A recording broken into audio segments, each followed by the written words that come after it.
Hello friends, welcome back to my channel SSA Cooking World.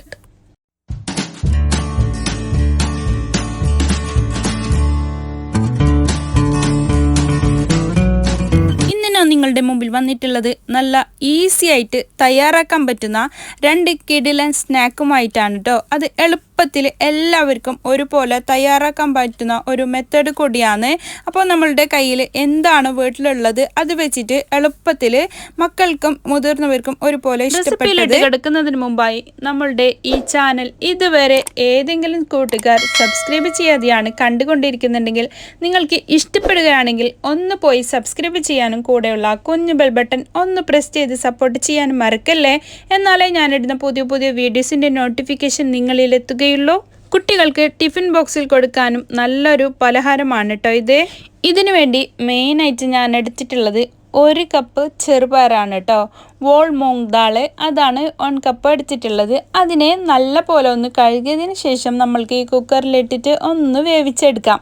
ഇത് വെള്ളത്തിൽ കുതിർത്ത് വെച്ച ചെറുപയറൊന്നും അല്ല കേട്ടോ. ഞാൻ ഡയറക്റ്റായിട്ട് എടുത്തിട്ട് അതിനെ കഴുകിയിട്ട് ഇതിനെ വേവിച്ചെടുക്കാമെന്ന്. ഇതിന് വേണ്ടിയിട്ട് 1 കപ്പ് ചെറുപയറിന് 2 കപ്പ് വെള്ളം എന്ന തോതിലാണ് ഞാൻ ഇതിലേക്ക് ഒഴിച്ചെടുത്തിട്ടുള്ളത്. എന്നിട്ട് നമ്മൾക്ക് ഇതിന് പാകത്തിനുള്ള ഉപ്പ് ഇട്ട് കൊടുക്കണം. എന്നിട്ട് വേണം നമ്മൾക്ക് അതിനെ വേവിച്ചെടുക്കാൻ വേണ്ടിയിട്ട്. നമ്മൾ സാധാരണ സുഗിനൊക്കെ എടുക്കൂലേ, അങ്ങനെയാണ് അതിൻ്റെ പാകം. മാവ് ഉണ്ടാക്കാമെന്ന്. അതിന് വേണ്ടിയിട്ട് 1 കപ്പ് നമ്മളുടെ ആട്ടപ്പൊടിയാണ് കേട്ടോ ഞാൻ എടുത്തിട്ടുള്ളത്. ചപ്പാത്തിക്കൊക്കെ ഉണ്ടാക്കുന്ന പൊടിയില്ലേ, ചപ്പാത്തിപ്പൊടി, അതാണ് എടുത്തിട്ടുള്ളത്. അതിലേക്ക് നമ്മൾ പാകത്തിനുള്ള വെള്ളം ഒഴിച്ചിട്ട് നല്ല ദോശമാവിൻ്റെ പരുവത്തിൽ വേണം നമ്മൾക്കിത് കലക്കിയെടുക്കാൻ വേണ്ടിയിട്ട്. പാകത്തിനുള്ള ഉപ്പ് ഇട്ട് കൊടുത്തിട്ടുണ്ട്. 1 ടേബിൾ സ്പൂണ് ഷുഗറും കൂടി ചേർത്ത് കൊടുത്തിട്ടുണ്ട്. ഒരു ലേശം മധുരം ഇരുന്നോട്ടെ എന്ന് വെച്ചിട്ടാണ് ഞാൻ അങ്ങനെ ചെയ്തെടുക്കുന്നുള്ളത് കേട്ടോ. ഇതിലേക്ക് 1/2 ടീസ്പൂൺ ഏലക്ക പൗഡറും കൂടി ഞാൻ ചേർത്ത് കൊടുത്തിട്ടുണ്ട് കേട്ടോ. എന്നിട്ട് ഇതാ നമ്മളുടെ ദോശക്കൊക്കെ ഒഴിക്കൂല, ആ ദോശമാവിൻ്റെ പരുവത്തിലാണ് ഞാനത് കലക്കി അവിടെ വെച്ചിട്ടുള്ളത്. ഇത് നമ്മളുടെ ജഗ്ഗറി പൗഡറാണ്. ഈ ജഗ്ഗറിയുടെ പൗഡർ ശർക്കര പൊടിയില്ലേ, അത് ശർക്കരേനെ പൊടിച്ച പൊടിയായിട്ട് ഇവിടെ ടിന്നായിട്ട് വാങ്ങിക്കാൻ കിട്ടും. അതാണ് കേട്ടോ ഞാൻ എടുത്തിട്ടുള്ളത്. എളുപ്പത്തിൽ ഇങ്ങനെ അലിഞ്ഞ് കിട്ടാൻ വേണ്ടിയിട്ടാണ്. പിന്നെ പായസത്തിനൊക്കെ ഞാൻ ചേർത്ത് കൊടുക്കാറുണ്ട്. അപ്പോൾ പെട്ടെന്ന് നമ്മൾക്ക് പണിയും എളുപ്പത്തിലായി കിട്ടും. അതിനാണ് ഞാൻ ഇങ്ങനെ ചെയ്തെടുക്കാനുള്ളത്. നമ്മളുടെ അടുത്ത് കട്ടയായിട്ടുള്ളതുണ്ടെങ്കിൽ, അങ്ങനെ ക്യൂബ്സ് ആയിട്ടുള്ളതുണ്ടെങ്കിൽ അങ്ങനെ ചെയ്ത് കൊടുക്കാം.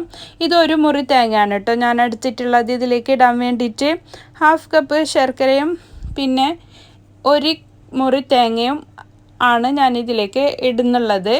അങ്ങനെ നമ്മൾക്ക് ഇത് മെൽട്ടായിട്ട് ഇതിലേക്ക് ഇടണമെന്നൊന്നുമില്ല.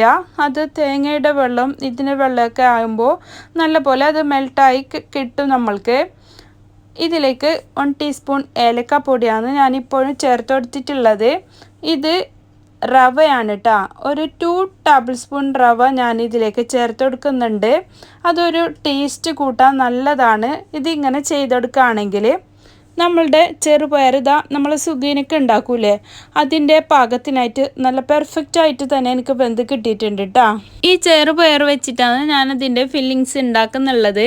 അപ്പോൾ നമ്മൾ ഇവിടെ ഉണ്ടാക്കി വെച്ചിട്ടുള്ള ഫില്ലിങ്സിലേക്ക് ഇത് കൂടി ചേർത്ത് കൊടുത്തിട്ട് നമ്മൾക്കൊന്ന് മിക്സ് ചെയ്തെടുക്കാം. കൂട്ടത്തിൽ ഞാൻ ഇതിലേക്ക് കൂടി ഏലക്കപ്പൊടിയും ചേർത്ത് കൊടുക്കുന്നുണ്ട്. പിന്നെ മധുരം ബാലൻസ് ചെയ്യാൻ വേണ്ടിയിട്ട് 1 ടേബിൾ സ്പൂൺ ഷുഗറും കൂടി ചേർത്ത് കൊടുക്കുന്നുണ്ട്. പിന്നെ പാകത്തിനുള്ള ഉപ്പും കൂടി ചേർത്തെടുക്കുന്നുണ്ട്. അതൊക്കെ ചേർത്തിട്ട് ഒന്ന് മിക്സ് ചെയ്തെടുക്കാം. ഇത് തണുക്കുമ്പോൾ നല്ല കട്ടിയായിട്ട് കിട്ടും നമുക്ക്. അത് തണുത്തതിന് ശേഷം നമ്മൾ വീണ്ടും ഇതിനെ ആ പലഹാരം ഉണ്ടാക്കുന്ന ടൈമിൽ നല്ലപോലെ അലിഞ്ഞ് മെൽട്ടായിട്ട് വരുന്നുണ്ട്.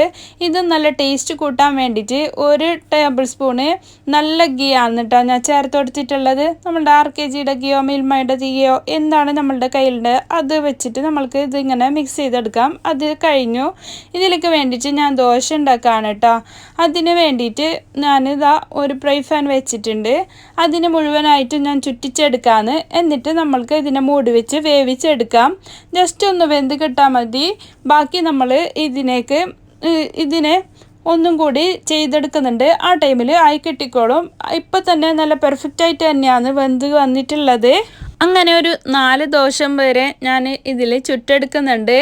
അതിന് ശേഷം നമ്മൾക്ക് സെയിം ഫ്രൈ പാനിൽ തന്നെ കുറച്ച് ഗീ ചേർത്ത് കൊടുക്കാം. അതിനുശേഷം നമ്മൾ ഇതിലേക്ക് ബ്ലാക്ക് സീസമിൻ സീഡിലെ കറുത്ത എള്ള് അതാണ് കേട്ടോ ഞാൻ ചേർത്ത് കൊടുക്കുന്നുള്ളത്. അതൊന്നും കയ്യിലില്ലെങ്കിൽ ഒഴിവാക്കാം, കുഴപ്പമില്ല. ഇത് കാണാൻ ഒരു ഭംഗിക്കും കടിക്കുമ്പോൾ ഒരു ടേസ്റ്റിനും വേണ്ടിയിട്ടാണ് ഞാനിങ്ങനെ ചെയ്ത് കൊടുത്തിട്ടുള്ളത്.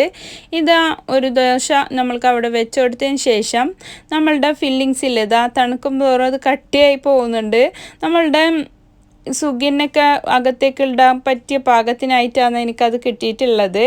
നമ്മൾ ഇതിലേക്ക് 2 മുട്ട ചേർക്കുന്നുണ്ട് കേട്ടോ. അത് നമ്മൾ ഈ മുട്ടയിൽ മുക്കിയിട്ട് ആണ് അതിലേക്ക് വെച്ച് കൊടുക്കുന്നുള്ളത്. നമ്മൾ സാധാരണ ചട്ടിപ്പത്തിരിയൊക്കെ ഉണ്ടാക്കൂലേ നോർമലായിട്ട്, അതിൻ്റെയൊക്കെ ഒരു രീതിയിലാണ് ഇത് ഞാൻ ചെയ്തെടുക്കുന്നുള്ളത്. എങ്കിലും വ്യത്യസ്തമായ രുചിയാണ്. നമ്മൾ ചെറുപയർ വെച്ചിട്ടല്ലേ ഉണ്ടാക്കുന്നുള്ളത്, അപ്പോൾ അതിൻ്റെതായ പ്രത്യേക രുചി തന്നെ ഉണ്ട് കേട്ടോ. നമ്മൾക്ക് ഗോതമ്പ് മാവും ചെറുപയറും വീട്ടിൽ എന്നും ഉണ്ടാവുന്ന സാധനമല്ലേ, അപ്പോൾ അത് വെച്ചിട്ട് എളുപ്പത്തിൽ നമ്മൾക്ക് വിരുന്നുകാരെ ഞെട്ടിക്കാനും അതുപോലെ തന്നെ മക്കൾക്ക് സ്കൂളിൽ ടിഫിൻ ബോക്സിൽ ലഞ്ചായി കൊടുക്കാനും ഒക്കെ നല്ലതാണ്. ഇവിടെ മക്കൾക്കൊക്കെ ഒത്തിരി ഇഷ്ടപ്പെട്ട റെസിപ്പിയാണ് ഇത്. ഇതിൻ്റെ ഫില്ലിങ്സ് കട്ടിയായിട്ടുള്ളത് അത്ര കുഴപ്പമില്ല. അത് നമ്മൾ ഒന്ന് ഇതിനെ സ്റ്റീം ചെയ്തെടുക്കുന്നുണ്ട്. ആവി കയറ്റിയിട്ടല്ല, അല്ലാതെ അടിയിൽ ദമ്മിട്ടിട്ടൊക്കെ നമ്മൾ ചട്ടിപ്പത്തിരിയൊക്കെ ഒന്ന് വേവിച്ചെടുക്കൂലേ, അതുപോലെ ആക്കി എടുക്കുന്നുണ്ട്. ആ ടൈമിൽ നല്ല ലൂസായിട്ട് നല്ല പെർഫെക്റ്റ് ആയിട്ട് കഴിക്കാൻ പാകത്തിനായിട്ട് നമ്മൾക്ക് ഇത് കിട്ടുന്നുണ്ട് കേട്ടോ.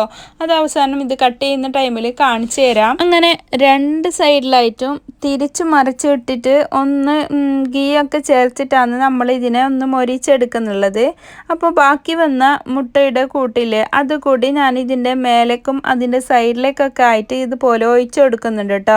എന്നാലത് നമ്മൾക്ക് ഇത് കട്ട് ചെയ്യുന്ന ടൈമിൽ ഇളകി പോരൂല, നല്ല പെർഫെക്റ്റ് ആയിട്ട് തന്നെ ഇത് അവിടെ ഒട്ടിപ്പിടിച്ച് നിന്നോളും. അതിന് വേണ്ടിയിട്ടാണ് ഈ മുട്ടയുടെ കൂട്ട് ഇട്ട് കൊടുക്കുന്നുള്ളത്, ഒഴിച്ചു കൊടുക്കുന്നുള്ളത്. ഇതിൻ്റെ മേലേക്ക് ഞാൻ കറുത്ത എള്ള് തന്നെയാണ് ഇട്ട് കൊടുത്തിട്ടുള്ളത്. അതുകൂടി ഇട്ടതിന് ശേഷം നമ്മൾക്ക് ഇതിനെ മൂടി വെച്ച് വേവിക്കാം. ആ മുട്ട ഒക്കെ ഒന്ന് വെന്ത് കിട്ടിയാൽ മതി. അതിന് ശേഷം വേറൊരു പാനിലേക്ക് ഞാൻ ഗീ ഒഴിച്ചിട്ടുണ്ട്, അതിലേക്കാണ് ഞാൻ തിരിച്ചിട്ട് കൊടുക്കുന്നുള്ളത്. അപ്പോൾ അതിലും നല്ല പെർഫെക്റ്റ് ആയിട്ട് തന്നെ അത് വന്നോളും. ഇങ്ങനെ ചെയ്യുവാണെങ്കിൽ ഇതാ കണ്ടില്ലേ, നമ്മളുടെ സ്നാക്ക് ഇവിടെ റെഡി ആയിട്ടുണ്ട്. നല്ല ടേസ്റ്റി ആയിട്ടുള്ള ഒരു 4 മണി പലഹാരമാണ് ഇത്. ഒരിക്കലെങ്കിലും ട്രൈ ചെയ്ത് നോക്കാത്തവർ ഒന്ന് ട്രൈ ചെയ്തിട്ട് നോക്കുക, നിങ്ങൾക്ക് എന്തായാലും ഇഷ്ടപ്പെടും. വീട്ടിൽ കുഞ്ഞു മക്കളുണ്ടെങ്കിൽ അവർക്കും ഒത്തിരി ഇഷ്ടപ്പെടുന്ന ഒരു റെസിപ്പി കൂടിയാണ്. നല്ല ടേസ്റ്റിയും ഹെൽത്തിയുമായിട്ടുള്ള നമ്മളുടെ ഈ 4 മണി പലഹാരം അപ്പോൾ നിങ്ങളും ഇന്ന് തന്നെ ട്രൈ ചെയ്തിട്ട് നോക്കേ. എല്ലാവരും ഒരുപോലെ ഇഷ്ടപ്പെടുന്ന ഈ റെസിപ്പി എന്തായാലും നിങ്ങൾക്കും ഒരുപോലെ ഇഷ്ടപ്പെടും. അപ്പോൾ മറ്റേ റെസിപ്പിയും ഞാൻ ഈ വീഡിയോയുടെ കൂടെ തന്നെ കാണിക്കുന്നുണ്ട് കേട്ടോ. അപ്പോൾ അതും നല്ല ഹെൽത്തി ആയിട്ടുള്ള ഒരു സ്നാക്കാണ്. സെയിം മെത്തേഡ് തന്നെയാണ്, 2 ഡിഫറെൻറ്റ് രീതിയിൽ ഉണ്ടാക്കുന്നതേ ഉള്ളൂ. ഒന്ന് പഴം വെച്ചിട്ടും അതുപോലെ തന്നെ ഒന്ന് ചെറുപയർ വെച്ചിട്ടും, അങ്ങനെ 2ഉം കിടിലൻ സ്നാക്കാണ്. അത് വൈകുന്നേരങ്ങളിലും അതും വിരുന്നുകാർ വരുന്ന ആ ടൈമിലൊക്കെ കഴിക്കാൻ പറ്റിയ റെസിപ്പിയാണ്. അടുത്ത റെസിപ്പി ഇതാണ് കേട്ടോ. ഇത് പഴം വെച്ചിട്ടാണ് വന്നിട്ടുള്ളത്. നല്ല ടേസ്റ്റിയും വെറൈറ്റിയുമായിട്ടുള്ള കുട്ടികളും മുതിർന്നവരും ഒരുപോലെ ഇഷ്ടപ്പെടുന്ന ഒരു ഈവനിങ് സ്നാക്കിന്റെ റെസിപ്പിയുമായിട്ടാണ്. നല്ല കിടിലനായിട്ടുള്ള ഒരു അടിപൊളി റെസിപ്പിയാണ് കേട്ടോ ഇതും. അപ്പോൾ ഇത് എങ്ങനെയാണ് ചെയ്യുന്നുള്ളതെന്ന് നമുക്ക് നോക്കാം. എളുപ്പത്തിൽ എല്ലാവർക്കും ഒരുപോലെ തയ്യാറാക്കാൻ പറ്റുന്ന ഇതിനു വേണ്ടി ഞാൻ എടുത്തിട്ടുള്ളത് 1 കപ്പ് ആട്ടപ്പൊടിയില ഗോതമ്പ് മാവ്, അതാണ്. പിന്നെ 1 മുട്ട ഇതിലേക്ക് പൊട്ടിച്ചൊഴിക്കുന്നുണ്ട്. ഇതൊരു ബാറ്റർ തയ്യാറാക്കാൻ വേണ്ടിയിട്ടാണ് കേട്ടോ. അതിലേക്ക് 2 ടേബിൾ സ്പൂൺ ഷുഗറാണ് ചേർത്ത് കൊടുത്തിട്ടുള്ളത്. പാകത്തിനുള്ള ഉപ്പ് കൂടി ഈ ടൈമിൽ ചേർത്ത് കൊടുക്കാം. പിന്നെ ഏലക്കപ്പൊടിയാണ് 1/2 ടീസ്പൂൺ ചേർത്ത് കൊടുത്തിട്ടുള്ളത്. 1 കപ്പ് പാലും കൂടി ചേർത്ത് കൊടുക്കാം. വെള്ളത്തിലല്ല, പാലിലാണ് ഇത് തയ്യാറാക്കുന്നുള്ളത്. വെള്ളത്തിൽ വേണമെങ്കിൽ അങ്ങനെയും ചെയ്യാം, കുഴപ്പമൊന്നുമില്ല. സെയിം അതേ രുചി തന്നെ ആയിരിക്കും. ഇത് അതിൻ്റെ മേലെ കൊയ്ക്കാൻ വേണ്ടിയിട്ടാണ് കേട്ടോ. അതിന് വേണ്ടിയിട്ട് 3 മുട്ടയാണ് എടുത്തിട്ടുള്ളത്. അപ്പോൾ ഇതിലേക്ക് 1/2 ടീസ്പൂൺ ഏലക്കപ്പൊടിയും 2 ടേബിൾ സ്പൂൺ ഷുഗറും ഞാൻ ഇതിലേക്കും ചേർത്ത് കൊടുക്കുന്നുണ്ട്. പിന്നെ ഇത് ബ്ലാക്ക് സീസമിൻ സീഡിലെ കറുത്ത എള്ള് അതാണ് ചേർത്ത് കൊടുത്തിട്ടുള്ളത്. ഒരു പിഞ്ച് ഉപ്പും കൂടി ചേർത്ത് കൊടുക്കാം. എന്നിട്ട് നല്ല പോലെ മിക്സ് ചെയ്തിട്ട് അതും ഒരു സൈഡിലേക്ക് മാറ്റി വെക്കാം. സെയിം ടൈമിൽ തന്നെ പെട്ടെന്ന് എളുപ്പത്തിലാവാൻ വേണ്ടിയിട്ടാണ് എല്ലാം ഒരേ ടൈമിൽ ചെയ്തെടുക്കുന്നുള്ളത്. ഇതാ പഴം ഞാൻ 2 എടുത്തിട്ടുണ്ട്. അതിനെ ചെറുതായി നുറുങ്ങി വെച്ചിട്ടുണ്ട് കേട്ടോ. ഒരു പാൻ അടുപ്പത്ത് വെച്ചിട്ട് നല്ല ഗീയിലെ മിൽമാൻ്റെ എന്തിൻ്റെ ആണെങ്കിലും കുഴപ്പമൊന്നുമില്ല, അതിട്ട് കൊടുക്കാം. 2 ടേബിൾ സ്പൂൺ. അതിലേക്ക് കാഷ്യൂനട്ടും കിസ്മിസും ആൽമണ്ടുമാണ് പിന്നെ ചേർത്ത് കൊടുത്തിട്ടുള്ളത്. പഴം ആദ്യം ചേർത്ത് കൊടുത്തിട്ടുണ്ട്. രണ്ടും സെയിം ഒരേ ടൈമിൽ തന്നെ ആവും. എളുപ്പത്തിൽ നമുക്ക് ചെയ്യാൻ പറ്റുന്ന ഒരു റെസിപ്പിയല്ലേ, അതുകൊണ്ടാണ് എളുപ്പത്തിൽ ഒരേ ടൈമിൽ തന്നെ എല്ലാം ഇട്ട് കൊടുക്കുന്നുള്ളത്. ഒരു മുറി തേങ്ങയാണ് കേട്ടോ ഞാനിതിലേക്ക് ചെറിയ ഫ്രഷ് തേങ്ങ ഇട്ട് കൊടുക്കുന്നുള്ളത്. ഇത് ഇങ്ങനെ തന്നെ കഴിക്കാനും നല്ല ടേസ്റ്റാണ്. അപ്പോൾ ഇതിലേക്ക് വെളുത്ത കസ്കസ് കൂടി ഞാൻ ചേർത്ത് കൊടുക്കുന്നുണ്ട്. പാകത്തിന് നമുക്ക് ഇതിലേക്കും ഷുഗർ ചേർത്ത് കൊടുക്കാം. ഒരു സ്വീറ്റായിട്ടുള്ള റെസിപ്പിയാണ്, അതുകൊണ്ടാണ് ഷുഗർ ചേർത്ത് കൊടുക്കുന്നുള്ളത്. ഷുഗർ വേണ്ടാത്തവർ ജഗറി പൗഡർ ഉണ്ടെങ്കിൽ അത് ചേർത്ത് കൊടുക്കാം. ഇപ്പോൾ ഞാൻ ഏലക്കപ്പൊടിയാണ് 1/2 ടീസ്പൂൺ ചേർത്ത് കൊടുത്തിട്ടുള്ളത്. ഇത് വെളുത്ത കസ്കസ് ആണ് കേട്ടോ, അതാണ് പോപ്പി സീഡ്സ്, അതാണ് കേട്ടോ ഞാനിപ്പോൾ ഈ ടൈമിൽ ചേർത്ത് കൊടുത്തിട്ടുള്ളത്. അപ്പോൾ ഇതൊന്നും കയ്യിലില്ലെങ്കിൽ അവോയ്ഡ് ചെയ്യാൻ കുഴപ്പമില്ല. വെളുത്ത കസ്കസിൻ്റെ ആവശ്യമൊന്നുമില്ല. ഒന്ന് കടിക്കാൻ കിട്ടുമ്പോൾ ഒരു നല്ല ടേസ്റ്റാണ്, അതുകൊണ്ടാണ് ഞാൻ ഇട്ട് കൊടുത്തിട്ടുള്ളത്. ഒരു ഫ്രൈ പാൻ അടുപ്പത്ത് വെച്ചിട്ട് നമുക്ക് ഇതിലേക്ക് വേണ്ടിയിട്ടുള്ള ദോശ തയ്യാറാക്കി എടുക്കാം. ചട്ടിപ്പത്തിരിക്കൊക്കെ നമ്മൾ ദോശ ഉണ്ടാക്കിയിട്ടായിട്ട് നമ്മൾ ചട്ടിപ്പത്തിരി ഉണ്ടാക്കുന്നില്ലേ, അതേ മെത്തേഡ് തന്നെയാണ് കേട്ടോ ഇതിലേക്കും വേണ്ടിയിട്ടുള്ളത്. അപ്പോൾ ഒരു മീഡിയം ഫ്ലെയിമിൽ വെച്ചിട്ട് നമുക്ക് ഇതിനെ വേവിച്ചെടുക്കാം. ഒരടുപ്പ് വെച്ച് മൂടി കൊടുത്തിട്ടുണ്ട്. എന്നിട്ടാണ് ഞാൻ ഇതിനെ വേവിച്ചെടുക്കുന്നുള്ളത് ദോശയെ. അപ്പോൾ നമ്മൾ ഇതിനെ തിരിച്ചിട്ടിട്ട് മറിച്ചിട്ടിട്ടൊന്നും അങ്ങനെ മൊരിച്ചിട്ടൊന്നും എടുക്കേണ്ട ആവശ്യമൊന്നുമില്ല. ഒരേ ഇതിൽ തന്നെ ഒന്ന് പരത്തിയിട്ട് ഇട്ട് കൊടുക്കുന്നുണ്ട്. ഒന്ന് നമ്മൾക്ക് പാനിൽ ഇങ്ങനെ ഒഴിച്ചു കൊടുത്തിട്ട് ഇങ്ങനെ പാനിനെ അങ്ങോട്ടും ഇങ്ങോട്ടൊക്കെ ആക്കി കൊടുത്തിട്ടും അങ്ങനെ നമുക്ക് ഇതിനെ ചുട്ടെടുക്കാം. നോർമലി ഞങ്ങളുടെ നാട്ടിലൊക്കെ ദോശയ്ക്ക് ചുടൽ അങ്ങനെ തന്നെയാണ്. മാവ് ആ പാനിലേക്ക് ഒഴിച്ചു കൊടുക്കും, എന്നിട്ട് അതിൻ്റെ ചട്ടീനെ ഫുള്ള് ചുറ്റിച്ചെടുക്കും. അത്രയേ ഉള്ളൂ. അപ്പോൾ ഞങ്ങൾ ദോശ റെഡിയായി. അപ്പോൾ ഇതെല്ലാം നമ്മൾ ഇവിടെ റെഡിയാക്കി എടുത്തിട്ടുണ്ട്. എന്നിട്ട് ഒരു ബിരിയാണിക്കൊക്കെ ദമ്മ് വെക്കുമ്പോൾ ഇടുന്നില്ലേ, ആ ഒരു സാധനം വെച്ചുകൊടുത്തിട്ടുണ്ട്. ഇതില്ലെങ്കിൽ കുഴപ്പമൊന്നുമില്ല. ഒരു പഴയ ഫ്രൈ പാനോ എന്തെങ്കിലും ഉണ്ടെങ്കിൽ അടിയിൽ വെച്ചുകൊടുത്താൽ മതി, അടുക്കി പിടിക്കാതിരിക്കാൻ വേണ്ടിയിട്ടാണ്. എന്നിട്ട് ആ പാനിലേക്കാണ് ഞാൻ സെറ്റാക്കി കൊടുക്കുന്നുള്ളത്. അതിലേക്ക് ആദ്യം ഗീ ആണ് ഞാൻ തടവി കൊടുത്തിട്ടുള്ളത്.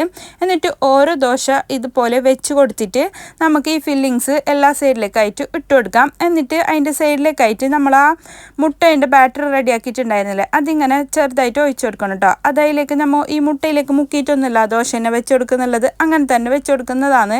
അതുകൊണ്ടാണ് അതിങ്ങനെ ഒട്ടിപ്പിടിക്കാൻ വേണ്ടിയിട്ട് ഈ മുട്ടേൻ്റെ ബാറ്റർ ഒഴിച്ചെടുത്തിട്ട് നമ്മൾ ഇങ്ങനെ റെഡിയാക്കി എടുക്കുന്നുള്ളത്. അങ്ങനെ 5-6 ദോശയും ഞാൻ ഇതിലേക്ക് വെച്ച് കൊടുത്തിട്ടുണ്ട്. എന്നിട്ട് നമുക്ക് ഇതിൻ്റെ മേലേക്ക് ആ മുട്ടേൻ്റെ ബാറ്റർ ബാക്കിയില്ലേ അതും മുഴുവനായിട്ട് ഒഴിച്ചെടുക്കണം. എന്നാലേ അത് നല്ല പോലെ പെർഫെക്റ്റായിട്ട് ഒട്ടി നിൽക്കുള്ളൂ, നല്ല പെർഫെക്റ്റായിട്ട് നമുക്ക് ഇത് കിട്ടുള്ളൂ. ഇത് വെന്ത് വരുന്ന സമയത്ത് അങ്ങനെ മുഴുവനായിട്ടും നമ്മൾ ഇതിലേക്ക് ഇത് ഒഴിച്ചു കൊടുത്തിട്ട് ഇതിനെ ഒന്ന് മൂടി വെക്കുന്നുണ്ട്. എന്നിട്ട് അത് വന്നതിന് ശേഷം ഞാൻ വേറൊരു പാനിലേക്ക് ഇതിനെ തിരിച്ചിട്ട് കൊടുത്തിട്ടുണ്ട് കേട്ടോ. അത് അടിഭാഗവും മേലഭാഗവും ഒരുപോലെ സെറ്റായി കിട്ടാൻ വേണ്ടിയിട്ട്. അപ്പോൾ അത് 2 സൈഡിലും ഒരുപോലെ സെറ്റായി കിട്ടിയിട്ടുണ്ട്. ഇതിൻ്റെ അടിഭാഗത്തിനേക്കാളും നല്ല കാണാൻ രസം അതിൻ്റെ മേലഭാഗമാണ്. അപ്പോൾ ഇതിൻ്റെ 2 ഭാഗവും നമുക്ക് ഒരുപോലെ റെഡിയായി കിട്ടിയിട്ടുണ്ട്. അപ്പോൾ ഇതും നമുക്ക് ഗോതമ്പ് മാവ് വെച്ചിട്ട് ഉണ്ടാക്കുന്നതല്ലേ, അതുമല്ല നമുക്ക് ഇതിലേക്ക് ഷുഗറിന് പകരം വേണമെന്നുണ്ടെങ്കിൽ ശർക്കര ഒഴിച്ചെടുക്കാം, കുഴപ്പമൊന്നുമില്ല.